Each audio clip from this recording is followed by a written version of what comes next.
ನಮಸ್ತೆ ಸ್ನೇಹಿತರೆ, ಕೀಪಿಂಗ್ ಸಿಂಪಲ್ಗೆ ಸ್ವಾಗತ. ಸ್ಟಾಕ್ ಮಾರ್ಕೆಟ್ನಲ್ಲಿ ಪ್ರತಿದಿನ 4 ರಿಂದ 5 ಸಾವಿರ ರೂಪಾಯಿ ದುಡ್ಡು ಮಾಡ್ಬೋದು. F&O ಅಂದರೆ ಫ್ಯೂಚರ್ ಅಂಡ್ ಆಪ್ಷನ್ಸ್ ಟ್ರೇಡಿಂಗ್ ಅಂದರೆ ತುಂಬ ಸುಲಭ. ನಮ್ಮ ಹತ್ರ ವಾಟ್ಸಪ್ ಗ್ರೂಪ್ ಇದೆ, ದಯವಿಟ್ಟು ಜಾಯ್ನ್ ಆಗಿ. ನಮ್ಮ ಹತ್ರ ಟೆಲಿಗ್ರಾಮ್ ಸಬ್ಸ್ಕ್ರೈಬ್ ಆಗಿ. ದಯವಿಟ್ಟು ನಿಮಗೆ ನಾವು ಡೈಲಿ 2 ರಿಂದ 3 ಸ್ಟಾಕ್ಸ್ ಟಿಪ್ಸ್ ಕೊಡ್ತೀವಿ. ನೀವು ಪ್ರತಿದಿನ 1000 ರಿಂದ 5 ಸಾವಿರ ರೂಪಾಯಿ ದುಡ್ಡು ಮಾಡ್ಬೋದು. ನಮ್ಮದು ಟ್ರೇಡಿಂಗ್ ಅಕಾಡೆಮಿ ಇದೆ, ದಯವಿಟ್ಟು ಜಾಯ್ನ್ ಆಗಿ. ಬರೀ 4999 ರೂಪಾಯಿ. ನೀವು ಅಲ್ಲಿ ಜಾಯ್ನ್ ಆದರೆ ಪ್ರತಿದಿನ 4 ರಿಂದ 5 ಸಾವಿರ ರೂಪಾಯಿ ಹೇಗೆ ಮಾಡ್ಬೋದು ಅಂತ ನಾನು ನಿಮಗೆ ಹೇಳ್ಕೊಡ್ತೀನಿ. ಈ ಮೆಸೇಜಸ್ ಎಲ್ಲ ಅಥವಾ ಈ ಇನ್ಫಾರ್ಮೇಷನ್ ನಿಮಗೆ ಸ್ವಲ್ಪ ಫೆಮಿಲಿಯರ್ ಅನಿಸ್ಬೋದಲ್ವಾ?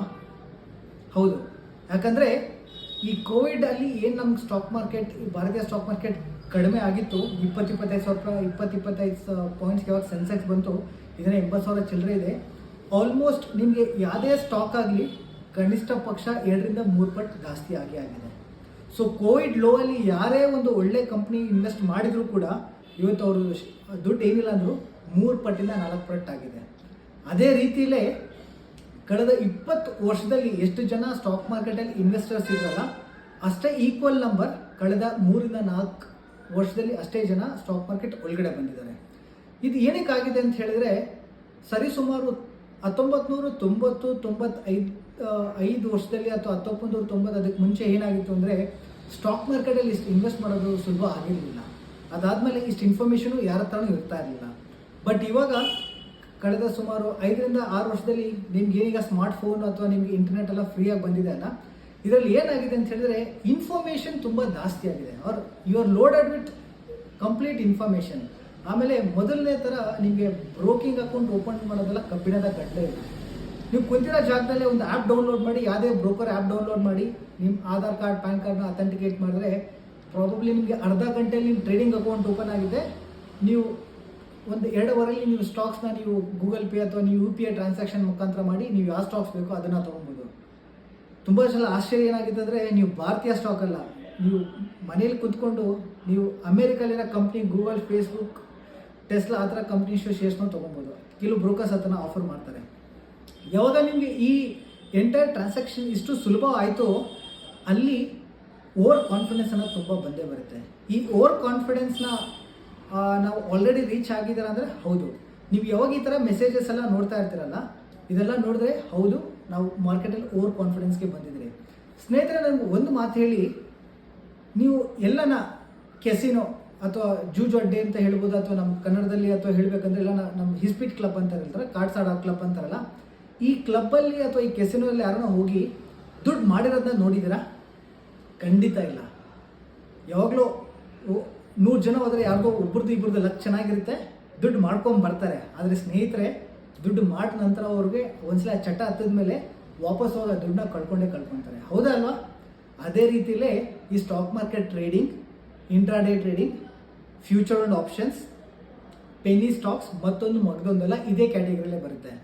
ನಿಮ್ಗೆ ಆಶ್ಚರ್ಯ ಹೇಳ್ಬೋದು, ನೀವು ಹೀಗೆ ಹೇಳ್ತಾ ಇದ್ದೀರಾ, ತುಂಬ ಜನ ನನ್ನ ಸ್ನೇಹಿತರು ಗೊತ್ತು, ಅವ್ರು ಕ್ಲಾಸ್ ಅಟೆಂಡ್ ಮಾಡಿದ್ದಾರೆ, ನನಗೆ ಮೊಬೈಲ್ ಸ್ಕ್ರೀನ್ಶಾಟ್ ಎಲ್ಲ ಕಳಿಸಿದ್ದಾರೆ, ಪ್ರತಿದಿನ 2000, 3000, 4000, 5000 ದುಡ್ಡು ಮಾಡ್ತಾ ಇದ್ದಾರೆ, ಸ್ವಾವಲಂಬಿಗಳಾಗಿದ್ದಾರೆ. ಈ ಮಾತನ್ನು ತುಂಬ ಜನ ಉಪಯೋಗಿಸ್ತಾರೆ. ಎಲ್ಲೂ ಕೆಲಸ ಮಾಡೋದು ಬೇಡ, ಸ್ವಾವಲಂಬಿಯಾಗಳ ನೀವು ದಿನಾನು ದುಡಿಬೋದು ಅಂತ. ಸ್ನೇಹಿತರೆ, ಯಾವಾಗ ನೀವೊಂದು ಇಸ್ಪೀಟ್ ಕ್ಲಬ್ ಅಥವಾ ಕೆಸಿನೋ ಓನರ್ ಬಂದೇ ನಿಮ್ಗೆ ಓಪನ್ ಆಗಿ ಹೇಳ್ತಾರೋ, ನೀವು ಈ ಸ್ಟಾಕ್ ಈ ಥರ ಯಾರೇ ಇನ್ವೆಸ್ಟ್ ಮಾಡಿದ್ರು ಅಲ್ಲಿ ದುಡ್ಡು ಮಾಡೋದಕ್ಕೆ ಆಗೋದಿಲ್ಲ ಅಂತ, ನೀವು ಅವ್ರ ಮಾತು ನಂಬ್ತೀರಾ ಅಥವಾ ಇಸ್ಪೀಟ್ ಆರ್ಡರ್ ನಂಬ್ತೀರಾ? ಅದೇ ರೀತಿಯಲ್ಲಿ ನಾನು ಏನಕ್ಕೆ ಈ ಉದಾಹರಣೆ ಕೊಡ್ತಾ ಇದ್ದೀನಿ ಅಂದರೆ, ಝೀರೋದ ನಮ್ಮ ಭಾರತದಲ್ಲಿ ಏನಿದೆ ಸ್ಟಾಕ್ ಮಾರ್ಕೆಟ್ ಅಪ್ಲಿಕೇಶನ್ಸ್ ಅಥವಾ ಬ್ರೋಕರಲ್ಲಿ ಪ್ರಮುಖವಾದ ಝೀರೋದ ಆ ಓನರ್ ನಿತಿನ್ ಕಾಮತ್ ಅವರು ಇಂಟರ್ವ್ಯೂಗಳಲ್ಲಿ ಹೇಳಿದ್ದಾರೆ, ಸ್ಟಾಕ್ ಮಾರ್ಕೆಟಲ್ಲಿ 98 ಜನ, ನಾನು ಅಗೇನ್ ರಿಪೀಟ್ ಮಾಡ್ತಾ ಇದ್ದೀನಿ, ಸ್ಟಾಕ್ ಮಾರ್ಕೆಟಲ್ಲಿ 98% ಜನ ಯಾರು ಟ್ರೇಡಿಂಗ್ನ ಮಾಡ್ತಾರಲ್ಲ, ಇನ್ವೆಸ್ಟಿಂಗ್ ಅಲ್ಲ, ಯಾರು ಟ್ರೇಡಿಂಗ್ನ ಮಾಡ್ತಾರಲ್ಲ ಅವರು ದುಡ್ಡು ಮಾಡೋದಿಲ್ಲ ಅಂತ ಓಪನ್ ಆಗಿ ಹೇಳಿದ್ದಾರೆ. ಈ ಟ್ರೇಡಿಂಗ್ಗೆ ಇನ್ವೆಸ್ಟಿಂಗ್ಗೆ ತುಂಬ ವ್ಯತ್ಯಾಸ ಇದೆ. ಇನ್ವೆಸ್ಟಿಂಗಲ್ಲಿ ಏನಾಗುತ್ತೆ ಅಂದರೆ, ನೀವು ಒಳ್ಳೆ ಬ್ಲೂ ಚಿಪ್ ಕಂಪ್ನೀಸ್ನ ತೊಗೊಂಬಿಟ್ಟು 5 ರಿಂದ 10 ವರ್ಷ ಬಿಡ್ತೀರಾ, ಅದು ಕ್ರಮೇಣವಾಗಿ ನಿಮಗೆ ಗ್ರೋ ಆಗುತ್ತೆ. ಈ ಟ್ರೇಡಿಂಗಲ್ಲಿ ಏನಂತ ಹೇಳಿದ್ರು ಅಂದರೆ, ನಾನು ಹೇಳ್ದಂಗೆ F&O, ಪೆನಿ ಸ್ಟಾಕ್ಸ್, ಇಂಟ್ರಾಡೇ, ಬೆಳಗ್ಗೆ ತೊಗೊತೀರಾ, ಮಧ್ಯಾಹ್ನ ಮಾಡ್ತೀರಾ, ಅಥವಾ ನಿಮಗೆ ಕ್ಯಾಂಡಲ್ ಬಾರ್ ಅಂತಾರೆ, ಆಮೇಲೆ ಟೆಕ್ನಿಕಲ್ ಅನಾಲಿಸಿಸ್ ಅಂತಾರೆ, ಮತ್ತೊಂದು ಮಗದೊಂದು. ಟೆಕ್ನಿಕಲ್ ಅನಾಲಿಸಿಸ್ ವರ್ಕ್ ಆಗೋದಿಲ್ಲ, ನಾನು ಆ ತರ್ಕಕ್ಕೆ ನಾನು ಹೋಗೋದೇ ಇಲ್ಲ. ಬಟ್ ನಾನು ಏನು ಹೇಳೋಕ್ಕೆ ಇಷ್ಟಪಡ್ತಾ ಇದ್ದೀನಿ ಅಂತ ಹೇಳಿದ್ರೆ, ಟ್ರೇಡಿಂಗಲ್ಲಿ ದುಡ್ಡು ಮಾಡೋದು ಸುಲಭವೇ ಅಲ್ಲವೇ ಅಲ್ಲ, ಅದಂತೂ ಖಂಡಿತ ಸತ್ಯ. ಹಾಗೂ ಯಾರು ಈ ರೀತಿ ನಿಮಗೆಲ್ಲ ನಾವು ಕ್ಲಾಸಸ್ ಕಂಡಕ್ಟ್ ಮಾಡ್ತೀವಿ ಮತ್ತೊಂದು ಮಗದೊಂದು ಅಂತ ಹೇಳ್ತಾರಲ್ಲ, ದಯವಿಟ್ಟು ಅದರಲ್ಲಿ ನೀವು ಮೋಸ ಹೋಗಬೇಡಿ. ನಾನು ಒಂದೇ ಒಂದು ಮಾತು ಹೇಳೋಕ್ಕೆ ಇಷ್ಟಪಡ್ತೀನಿ. ಇದು ಹೇಗಾಗಿದೆ ಅಂದರೆ, ನಿಮಗೆ ಇಸ್ಪೀಟ್ ಹೆಂಗೆ ಆಡಬೇಕು ಅಂತ ನಾನು ಹೇಳ್ಕೊಡ್ತೀನಿ. ದಯವಿಟ್ಟು ಬನ್ನಿ ನನ್ನ ಕ್ಲಾಸಸ್ಗೆ ಜಾಯ್ನ್ ಆಗಿ, ನಾನು ನಿಮ್ಗೆ ಹೇಳ್ಕೊಡ್ತೀನಿ. ಹೇಳ್ಕೊಟ್ಮೇಲೆ ನೀವು ಕ್ಲಬ್ಬಲ್ಲೋ ಗಾಡಿ ಪ್ರತಿದಿನ ನೀವು ಗೆಲ್ಬೋದು. ಈ ರೀತಿ ಆಗಿದೆ. ನಂಗೊಂದು ಮಾತು ಹೇಳಿ, ನಾನು ನಿಮ್ಗೆ ಇಸ್ಪೀಟ್ ಆಡೋದು ಹೇಳ್ಕೊಡ್ತೀನಿ ಅಂತ ನಾನು ಏನಕ್ಕೆ ನಿಮಗೆ ಕ್ಲಾಸ್ ತೊಗೊಂಡು ನಿಮ್ಮ ಹತ್ರ ದುಡ್ಡು ಕಲೆಕ್ಟ್ ಮಾಡಬೇಕು? ನಾನೇ ಹೋಗಿ ಆಡ್ಬಿಟ್ಟು ದುಡ್ಡು ಮಾಡ್ಬೋದಲ್ಲ. ಅಂದರೆ ಕ್ಲಾಸ್ ತೊಗೊಂಡವ್ರಿಗೂ ಗೊತ್ತು ದುಡ್ಡು ಮಾಡೋದು ಸುಲಭ ಅಲ್ಲ ಅಂತ. ಅವರು ನೀವು ಮಾಡ್ಬೋದು, ಬನ್ನಿ ನಾನು ಹೇಳ್ಕೊಡ್ತೀನಿ ಅಂದ್ಬಿಟ್ಟು ದುಡ್ಡು ಮಾಡ್ತಾ ಇದ್ದಾರೆ. ಅವ್ರು ದುಡ್ಡು ಮಾಡ್ತಾ ಇದ್ದಾರೆ ಅಷ್ಟೇ ಹೊರತು ಅದ್ರಲ್ಲಿ ಆಗೋದಿಲ್ಲ. ಬಟ್ ಈ ದ್ವಂದ್ವದಲ್ಲಿ ಏನಾಗಿತ್ತು ಅಂದರೆ, ಈ ಜಿನನಾಗಿ ಯಾರು ಸ್ಟಾಕ್ ಮಾರ್ಕೆಟಲ್ಲಿ ಇನ್ವೆಸ್ಟ್ ಮಾಡ್ತಾರಲ್ಲ, ಯಾರು ನಾನು 5 ವರ್ಷ ಇನ್ವೆಸ್ಟ್ ಮಾಡ್ತೀನಿ, 10 ವರ್ಷ ಇನ್ವೆಸ್ಟ್ ಮಾಡ್ತೀನಿ, ಲಾಂಗ್ ಟರ್ಮಲ್ಲಿ ಇನ್ವೆಸ್ಟ್ ಮಾಡ್ತೀವಿ, ನಾನು ಒಳ್ಳೆ ಇನ್ಫೋಸಿಸ್, TCS ಅಥವಾ ನಮ್ಮ HCL ಟೆಕ್ನಾಲಜೀಸ್, ಲಾರ್ಸರ್ ಆ್ಯಂಡ್ ಟರ್ಬೋ ಈ ಥರ ಕಂಪ್ನೀಸ್ ಎಲ್ಲ ಯಾಕೆ ಇನ್ವೆಸ್ಟ್ ಮಾಡಬೇಕು ಅಂತಾರಲ್ಲ, ಅವರು ಹಿಂಜರಿತಾರೆ. ಸ್ನೇಹಿತರೆ, ನಿಮಗೆ ಅನಾಲಜಿ ಕೊಡಬೇಕು, ಸಾಮಾನ್ಯ ಜನಕ್ಕೆ ಅರ್ಥ ಆಗಬೇಕು ಅಂದರೆ, ಈ ದಿನ ನೀವು ಬ್ಯಾಂಗ್ಳೂರಲ್ಲಿ BDA ಸೈಟ್ ತೊಗೊಬೇಕಂದ್ರೆ ಸರಿ ಸುಮಾರು 40 ರಿಂದ 50 ಲಕ್ಷ ಕಡಿಮೆ ಎಲ್ಲೂ ಸಿಗೋದಿಲ್ಲ. ಆದರೆ ತುಂಬ ಜನ ನಮ್ಮ ಮಧ್ಯಮ ವರ್ಗದವ್ರು ಏನು ಮಾಡ್ತೀರಿ, ಯಾವುದೋ ಒಂದು ರೆವಿನ್ಯೂ ಸೈಟು ಸ್ವಲ್ಪ ಊರಾಚೆ ಇರೋದು ಗೊತ್ತಿರೋರು ತೊಗೊಂಡ್ರು, ರೆಫರೆನ್ಸ್ ಮುಖಾಂತರ ತೊಗೊಂಡು ಅಂದ್ಬಿಟ್ಟು 15 ಇರ್ಬೋದು, 20 ಇರ್ಬೋದು, 15-20 ಲಕ್ಷಕ್ಕೆ ನಾವು ತೊಗೊಂಡ್ಬಿಡ್ತೀರಿ. ತುಂಬ ಜನ ಸ್ನೇಹಿತರೆ ಮೋಸ ಹೋಗೋದೇ ಹಾಗೆ, ಹೌದಲ್ವಾ? ಯಾಕೆಂದರೆ BDA ಸೈಟು ತುಂಬ ಬೆಲೆ ಜಾಸ್ತಿ ಇತ್ತು. ಕಷ್ಟನೋ ಸುಖನೋ ಸ್ವಲ್ಪ ಬ್ಯಾಂಕ್ ಲೋನಿನ ತೊಗೊಂಡು ನಾವು ತೊಗೊಬೋದಾಗಿತ್ತು. ಆದರೆ ನಮಗೆ ಅಷ್ಟೊಂದಲ್ಲಿ ಏನು ಕೊಡಬೇಕು? BDA ಸೈಟ್ ಪಕ್ಕದಲ್ಲೇ ಇದೆಲ್ಲ ರೆವಿನ್ಯೂ ಸೈಟಲ್ಲಿ ತೊಗೊಂಡಿರ್ಬೋದಾಗಿತ್ತಲ್ಲ ಅಂತ ಅನ್ಕೊತಾರೆ. ರೆವಿನ್ಯೂ ಸೈಟಲ್ಲಿ ದುಡ್ಡು ಕಳ್ಕೊಂಡಿರೋರು ತುಂಬ ಜನ ಇದ್ದಾರೆ. BDA ಸೈಟಲ್ಲಿ ದುಡ್ಡು ಕಳ್ಕೊಂಡಿದ್ದಾರೆ ನೋಡಿದ್ರಾ? ತುಂಬ ಕಡಿಮೆ. ಆದರೆ ರೆವಿನ್ಯೂ ಸೈಟಲ್ಲಿ ಒಂದ್ಸಲಿ ದುಡ್ಡು ಕಳ್ಕೊಂಡ್ರೆ ಆ ಕಷ್ಟ ಯಾವ ಶತ್ರುಗೂ ಬೇಡ. ಯಾಕೆಂದರೆ ಒಂದ್ಸಲಿ ಅಲ್ಲಿ ಏನೋ ಲಿಟಿಗೇಷನ್ ಬಂತು, ಮತ್ತೊಂದು ಮಗದೊಂದು ಅಂದರೆ ಕಟ್ಟಿರೋ ದುಡ್ಡನ್ನ ಕಟ್ಟಿ ಕೋರ್ಟು ಕಚೇರಿ ಅಲ್ದಿ ಲೈಫಲ್ಲಿ ಅವ್ರು ಯಾವತ್ತೂ ಬ್ಯಾಂಗ್ಳೂರಲ್ಲಿ ಜಾಸ್ತಿ ಮಾಡಲ್ಲ. ಇದನ್ನು ಸಂತಾನ ಯಾರು ನೋಡಿರ್ತಾರಲ್ಲ, ಅವ್ರ ಕುಟುಂಬದವರು, ಅವ್ರ ಸ್ನೇಹಿತರು, ಅವ್ರ ಬಂಧು ಬಳಗ, ಅವ್ರಿಗೊಂದು ಪರ್ಸೆಪ್ಷನ್ ಕ್ರಿಯೇಟ್ ಆಗುತ್ತೆ ಮನಸ್ಸಲ್ಲಿ. ಸೈಟ್ ತೊಗೊಂಡ್ರೆ ಯಾವತ್ತಿದ್ರು ಪ್ರಾಬ್ಲಮ್, ನಾವು ಸೈಟೇ ತೊಗೊಬಾರ್ದು ಅಂತ ಡಿಸೈಡ್ ಮಾಡ್ಬಿಡ್ತಾರೆ. ಈಗ ಹೇಳಿ ಸ್ನೇಹಿತರೆ, ಅವರು BDA ಯಾರನ್ನ ಒಂದು ವ್ಯಕ್ತಿ BDA ಸೈಟ್ ತೊಗೊಂಡಿರೋದು ಪ್ರಾಬ್ಲಮ್ ಆಯಿತಾ, ಅಥವಾ ರೆವಿನ್ಯೂ ಸೈಟ್ ತೊಗೊಂಡಿದ್ದು ಪ್ರಾಬ್ಲಮ್ ಆಯಿತಾ? ಕಷ್ಟನೋ ಸುಖನೋ ಒಳ್ಳೆ BDA ಸೈಟ್ ತೊಗೊಂಡಿದ್ರೆ ಪ್ರಾಬ್ಲಮ್ ಇರ್ತಾರಲ್ಲ. ಅದೇ ಥರನೇ ಇದನ್ನೇ ನೀವು ಒಳ್ಳೆ ಬ್ಲೂ ಚಿಪ್ ನೇಮ್ಸ್ ಅಂತ ಏನು ಹೇಳ್ತಿರಲ್ಲ, ನಿಮ್ಮ ಭಾರತದಲ್ಲಿ ನಮ್ಮ ಬ್ಲೂ ಚಿಪ್ ನೇಮ್ಸ್ ಅದೇ ಹೇಳಿದ್ರಲ್ಲ, ಸೆನ್ಸೆಕ್ಸ್ ಕಂಪ್ನೀಸ್ ಅಥವಾ ನಿಫ್ಟಿ ಕಂಪ್ನೀಸ್, ಇಲ್ಲಿ ಬಂದು ದುಡ್ಡು ಹಾಕಿ ನನಗೆ ಯಾರನ್ನೋ ಒಬ್ರು ಹೇಳೋಕ್ಕಾಗುತ್ತೆ 10 ವರ್ಷದಲ್ಲಿ ದುಡ್ಡು ಕಳ್ಕೊಂಡಿದ್ದೀನಿ ಅಂತ. ಕೆಲವೇ ಜನ, ಯಾರು ಕೆಲವೇ ಜನ, 99% ಯಾರು ಕಳ್ಕೊಂಡಿಲ್ಲ. ಅದೇ ಹೇಳ್ತೀನಲ್ಲ, 10 ವರ್ಷದಲ್ಲಿ ನಾನು 10 ವರ್ಷಕ್ಕೆ ಮುಂಚೆ ಇನ್ಫೋಸಿಸಲ್ಲಿ ದುಡ್ಡು ಹಾಕಿದ್ದೆ, ಈ ದಿನ ದುಡ್ಡು ಕಡಿಮೆ ಆಗಿದೆ ಅಂತ ಯಾರನ್ನ ಹೇಳ್ತಾರೆ? ಖಂಡಿತ ಇಲ್ಲ. L&Tಗೆ 10 ವರ್ಷಕ್ಕೆ ಮುಂಚೆ ದುಡ್ಡು ಹಾಕಿದೆ, ಇವತ್ತು ದಿನ ದುಡ್ಡು ಕಡಿಮೆ ಆಗಿದೆ ಅಂತ ಹೇಳ್ತಾರೆ? ಇಲ್ಲವೇ ಇಲ್ಲ. TCS ಎಲ್ಲ ದುಡ್ಡು ಹಾಕಿ ದುಡ್ಡು ಕಳ್ಕೊಂಡಿದೆ ಅಂತ ಹೇಳ್ತಾರೆ? ಇಲ್ಲವೇ ಇಲ್ಲ. Hero motors, HCL technologies, ITC, Hindustan Unilever, ಈ ಪ್ರತಿ ಕಂಪ್ನಿ ನಮ್ಮ ದಿನಚರಿಯಲ್ಲಿ ನಾವು ನೋಡಿರ್ತೀರಿ. ಇಲ್ಲಿ ದುಡ್ಡು ಹಾಕಿದವ್ರು ಯಾರೂ ಕಳ್ಕೊಳಲ್ಲ. ಬಟ್ ಏನು ಅಂದರೆ, ಇಲ್ಲಿ ಸ್ಲೋ ಆ್ಯಂಡ್ ಸ್ಟಡಿ ರಿಟರ್ನ್.